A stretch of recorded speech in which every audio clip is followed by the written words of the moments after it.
Les deux, les gars, c'est une dinguerie. Donc là, c'est la première fois qu'ils se qualifient en Coupe du Monde depuis 52 ans, les frères. Depuis des années, ils galèrent à se qualifier dans cette compétition. Ils vont au charbon dans les matchs contre Curaçao, contre Trinidad et Tobago, contre des équipes de fous. Et là, t'as Saint-Maximin qui sort de nulle part. Personne jusqu'ici savait qu'il avait un lien avec Haïti. Il a été se retrouver une origine haïtienne venue de nulle part pour dire ouais non, je veux jouer la Coupe du Monde avec eux. Mais vous vous rendez compte à quel point c'est un manque de respect énorme? Vous vous rendez compte là maintenant, si, moi je vous le dis, si Saint-Maximin prend la place d'un des joueurs de Haïti qui a charbonné pour se qualifier à cette Coupe du Monde, pour moi c'est une dinguerie. Pour moi je vous le dis, c'est une dinguerie. Franchement c'est un manque de respect énorme.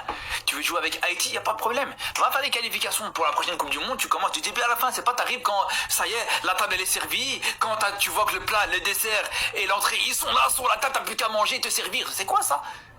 Tu veux manger, prépare le repas avec eux. C'est comme ça que ça doit se passer à partir de maintenant. Et j'espère que les Haïtiens, vous allez avoir aussi votre fierté.